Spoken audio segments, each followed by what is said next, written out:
वैराची असते आणि आपला गडी तो तुम्हाला माहित आहे कसा खांद्यावर हात घालते, कसा गळ्यात हात घालते, काय मित्र म्हणते. त्यामुळे सगळे जागरूक राहा. युवा पिढीला सांगतो, एक तरुणाची पिढी या 5 वर्षामध्ये बर्बाद झालेली. सरकारमध्ये उत्तर देण्याचं काम केलं. माझ्यावर 5 वेळेस त्यांनी आरोप केले. 5 वेळेस आरोप केल्यानंतर सुद्धा मी 8 दिवस थांबलो. आणि निश्चित समजा तुमच्यावर सातत्याने सगळेजण आरोप करीत असतील काही मंडळी, आणि आपण जर शांत बसलो तर निश्चित तुम्हाला ते आरोप मान्य होतात. असं होतंय. त्यामुळे साहेब, मी कोणाचा अपमान करायचा, कोणाचा तिथं द्वेष करायचा म्हणून तिथं उत्तर दिलं नाही, तर मी माझ्या बाबतीत माझं जे काही सत्य गोष्ट होती ती सांगण्याच्या प्रयत्नातून मी सगळ्या गोष्टी सांगितलेल्या आहेत. तोंडातून एखादा शब्द जात असताना कोणाबद्दल दुखविण्यासाठी जाणार नाही. पुढे सुद्धा राजकारण करत असताना तुमची संस्कृती आम्हाला माहित नाही, पण आमची संस्कृती अशी आहे की आम्ही राजकारणाच्या माध्यमातून सुद्धा सामान्य माणसाचा सन्मान करण्याचं काम, कोणत्याही मोठ्या माणसाला दुखवण्याचं काम मी नंतर सुद्धा करणार नाही. लोकांना पटलं तर आपल्या सोबत राहतील, नाही पटलं तर त्याच्या बाबतीमध्ये आता पर्याय खुली झालेली. राजकारण करत असताना मी सुद्धा माझं काहीतरी ध्येय घेऊन राजकारणामध्ये आलो. हे ध्येय कोणत्या पद्धतीने असलं पाहिजे? तुम्ही आमदार शब्दाचा अर्थ काय?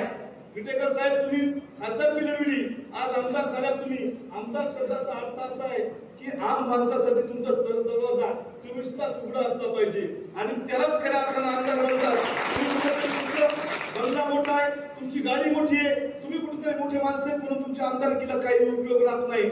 जर तुमच्या सोबत एखादा सामान्य माणूस सुद्धा बसायला लागला नाही, ते सुद्धा कसं सुद्धा तुम्ही तिथे जाऊन काम करू शकलो तर खऱ्या अर्थानं त्या आमदारकीला अर्थ असतोय. मला कुठेही मंत्रिपदासाठी कित्येक लोकांनी आरोप करीत राहिले, पण 4.5 वर्षामध्ये मी आतापर्यंत कधीही कुणाबद्दल चुकीचं बोललो नाही आणि बोलणार सुद्धा नाही. मी माझ्या मोठेपणासाठी आपण राजकारण करत नाही. त्यांनी काम वेगवेगळ्या ठिकाणी सांगितलं. कालच्या आरोपाचं उत्तर देण्यासाठी सुद्धा ही आजची बैठक मी सांगतोय तुम्हाला. कारण कार्यकर्त्याला तुमचा नेता कोणत्या पद्धतीने काम करतोय, स्वतःच्या मोठेपणासाठी आमदारकी करतोय का, ते सुद्धा तुम्हाला आम्हाला कळायला पाहिजे. साहेब, यांनी कालच्या सभेमध्ये आपल्याबद्दल हे करत असताना त्यांनी सांगितलं की यांनी वेगवेगळे खाते, वेगवेगळे मंत्रिमंडळ स्थापन केले. हो, केलंय. तुमच्या बापाचं ठरवलं कामाला करायला. आम्ही मंत्रिमंडळ स्थापन केलं. त्याचं नाव आहे सेवा प्रतिष्ठान. 1 नंबरला मंत्रिपद त्यामध्ये होतं आरोग्य मंत्रिपद. कोरोनाच्या काळामध्ये मोठाले गोधडे घेऊन झोपले तुम्ही, आणि आम्हाला सांगायला तुम्ही आता काही काळ केले म्हणून. आपण सूर्यवंशी साहेब या माध्यमातून, आरोग्याच्या माध्यमातून 43,000 लोकांना न्याय देण्याचं काम केलेलं आहे. आम्ही या 2005 पासून अँब्युलन्स घेऊन फिरतो. तुम्ही केव्हा आमदार झाले आम्हाला माहिती आहे ना. 2004 ला मी गावात सरपंच सुद्धा नव्हतो, त्यावेळेस रुग्णवाहिका आपली या तालुक्यामध्ये होते. तेव्हापासून 23,000 लोकांना जेवढे साहेब आम्ही तिथं लोकांना तिथं मदत करण्याचं काम केलेलं आहे. आम्ही दुसरं मंत्रिमंडळ स्थापन केलं शिक्षणाच्या बाबतीमध्ये. कारण शिक्षणाच्या बाबतीमध्ये आपण बघत असताना की एखाद्या कुटुंबातलं जर एखादं लेकरं शिकलं आणि त्याला समजा तर त्या शिक्षणाच्या माध्यमातून आपण बघत असताना की आपण सगळेजण एकरावर आज गुंठ्यावर आलो. प्रत्येक घरातलं 4-4 लोक माणसं जर शेताकडे जाऊ लागले, लगेच आपल्या बायकाची भांडणं, लगेच आपण वाहिनी निघतो. आणि आज बघत असताना की गुंठेवारीवरले माणसं, तुम्ही आम्ही सगळेजण टिकतो का? व्यसनाधीनतेचं प्रमाण वाढलंय, सगळंच वाढलंय. साहेब, आम्ही शिक्षणाच्या बाबतीमध्ये या मतदारसंघामध्ये नवोदयच्या एक्झाम्स असतील, स्कॉलरशिपच्या एक्झाम्स असतील, एमपीएससी असेल, यूपीएससी असेल, या बाबतीमध्ये काम करण्याचा प्रयत्न केलेला आहे. अभिमानानं सांगतो, एमएनएसच्या एक्झाम्स मध्ये असेल, स्कॉलरशिप मध्ये असेल, आणि तिथल्या सगळ्या बाबतीमध्ये माझा तालुका या जिल्ह्यामध्ये 1 नंबरला आहे. साहेब, आम्ही दुसरं मंत्रिमंडळ स्थापन केलं विवाह सोहळ्याच्या बाबतीमध्ये. ज्या मुलींनी 4 वर्षापूर्वी जिथं सगळीकडे दुष्काळ पडला होता, त्यावेळेस तुमच्या आमच्या मतदारसंघामध्ये जवळपास 400 मुलींची आपण या 4 सामुदायिक विवाह सोहळ्याच्या माध्यमातून लग्न केले. आणि प्रत्यक्ष अप्रत्यक्ष तुमच्या आमच्या इथं मला एकट्याला व्यक्तिगत बहीण नव्हती म्हणून 1,000 मुलींच्या लग्नासाठी आपण मदत केली. हे मंत्रिमंडळ स्थापन केलं आम्ही. आज बघत असताना तुम्ही एकाने तिथं मंत्रिमंडळ स्थापन केलं, समाजसेवेचं मंत्रिमंडळ स्थापन केलं. त्याच्या माध्यमातून मंत्रिपद दिलं असेल, महिलांसाठी असेल, अपंगांसाठी असेल, विद्यार्थ्यांसाठी असेल, धार्मिकसाठी असेल, बाजार समितीच्या बाबतीमध्ये असेल, शेतकऱ्यासाठी बाबत असेल. आपण तिथं ज्ञानापासून, विज्ञानापासून ते देवापर्यंत सगळीकडे काम करण्याचा प्रयत्न केलाय. मग आज या मतदारसंघातील नामदार अजित पवार साहेबांच्या माध्यमातून आपण बघत असता की आपण इथे MIDC स्थापन करतोय, तिथं लक्ष्मण त्याच्या माध्यमातून 5,000 पोराला प्रत्यक्ष, आणि जर मी चुकलो असेल तर तुम्ही सगळ्यांना सांगायचं, वसमत विधानसभेचा मामा मी फॉर्म सुद्धा भरणार नाही. मागच्या वेळेस सुद्धा आपण नेहमी फॉर्म घेऊन आलो होतो आणि त्यांच्या हातात दिला, आणि ते आज सांगायले की तुम्हाला निवडणुकीला थांबायला जिगर लागते. तुमचं जिगर साहेब 20 वर्ष झालं बघा.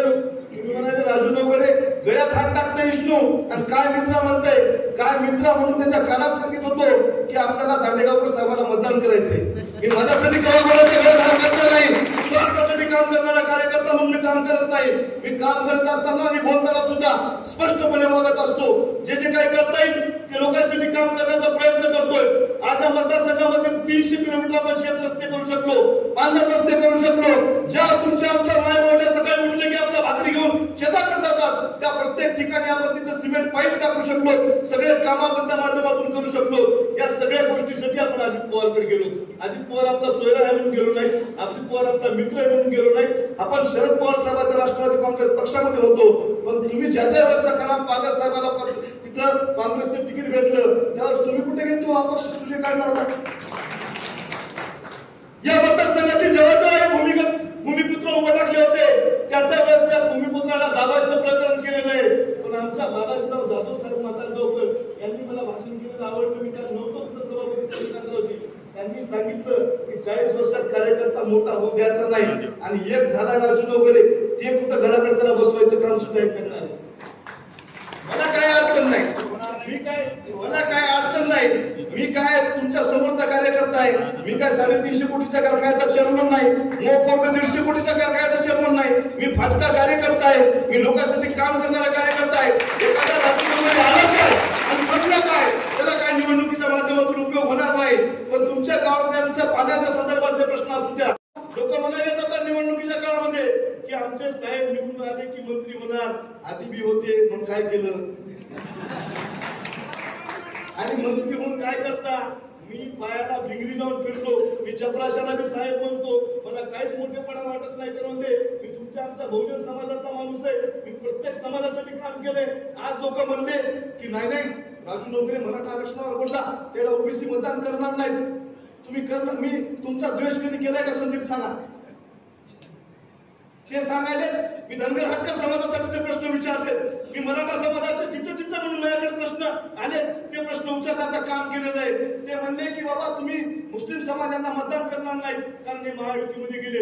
पार्टीची योजना या महाराष्ट्रामधला हे 288 आमदारांमधला एकमेव आमदार होतो की मुस्लिम समाजाचे म्हणून काम केलं पाहिजे म्हणून आपण बोललो. लिंगायत समाजाच्या संदर्भामध्ये आपण त्या विरशेव लिंगायत तिथं महात्मा बसवेश्वर तिथं महामंडळ स्थापन झालं पाहिजे म्हणून आपण बोललो. तुम्ही काय जातीपातीवर बोलायले, एवढे मोठे माणसं तुम्ही जातीपातीवर बोलायले. अरे आम्ही सगळेजण बहुजन समाजातील आहेत.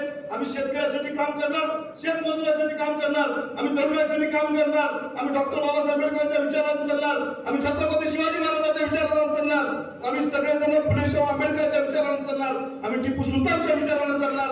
ज्या लोकांनी समाजासाठी काम केले, ज्या लोकांनी स्वतःचं आयुष्य वाहून घेऊन लोकांसाठी काम केले, त्याच्यासाठी आम्ही काम करणार आहेत. एखादा वगैरे आमदार होईल नाही तर नाही होईल त्याच्या बाबतीमध्ये कोण नाही. मला कुठं माझे पाय दुखायले, अजून मी 42 वर्षाचा आहे. मला मंत्री म्हणून कुठं खुर्चीवर बसायचंय, मला कार्यकर्ता म्हणून घरघर फिरायचं लोकांच्या कामासाठी मी काम करणार आहे. मी कुठेही राजकारणाच्या माध्यमातून मंत्रीपद घेण्यासाठी होणार नाही. निघूदा तुम्ही सगळ्यांना समजून घेतलं पाहिजे की या लोकांचं फक्त त्यांना कारखान्याच्या जीवावर 8 निवडणुका कशा लढीत नव्हता. फक्त कारखान्याच्या जीवावरच निवडणूक. आज निवडणुका लढवल्या आता कोण्याही कार्यकर्त्याचा आग्रह नव्हता, त्यांनाच निवडणूक लढवायची होती. 5.5 वर्ष राजू नगरसारखा कार्यकर्ता चांगला होतो आणि नंतर त्याला फक्त निवडणूक लढवायची म्हणून हे लोक मिळत असतात. मी तुम्हाला सगळ्यांना सांगायलो, निश्चित मी तुम्हाला ज्या पद्धतीने काय फरक पडाले, आपल्या संग कवा पांढरे कपडे आले होते, आपल्या संग आवतावरच पोरं येतं, आपल्या संग घराच्या मागाचे पोरं येतं. आपल्याला या सगळ्या पोराचं भविष्य घडवायचंय. तुमच्या आमच्या मतदारसंघातील भूमिपुत्राला तुम्ही ओळखलं पाहिजे आणि यायला न्याय देण्याचं काम त्याच्या माध्यमातून करायचंय.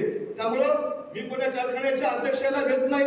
त्याचे कोणते 150 कोटीवाले कारखान्याचे कोणते तरी नवीन भैया आले या मतदारसंघामध्ये मला भैया नाव लोकांनी दिलेलं आहे, मायबापाने दिलेलं नाही. त्यामुळे काय फरक पडणार नाही.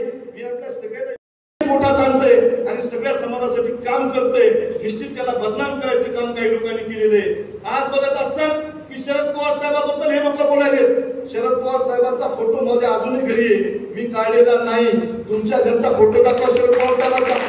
तुम्हाला मंत्री घेतो ना, पण आम्ही कुणाचा द्वेष करण्याचं काम करणार नाही. मला जे जे काय बोलले त्याच्याबद्दलचं उत्तर देण्याचं काम मी केलेलं आहे. मी अजून विरोधात बोलायला सुरुवात केली नाही. त्यामुळे तुम्ही तुमच्या पद्धतीने बोलण्याचं ठरवा. तुम्हाला विनंती करतोय की बाबा तुम्ही तुमच्या पद्धतीनेच बोलायचं ठरवा की तुम्हाला काय बोलायचं ते.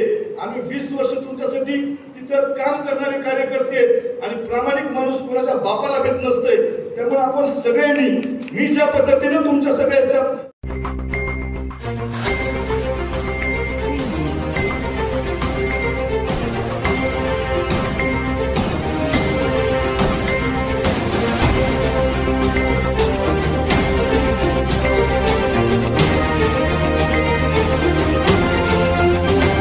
ATV न्यूज, बातमी जनकल्याणाची.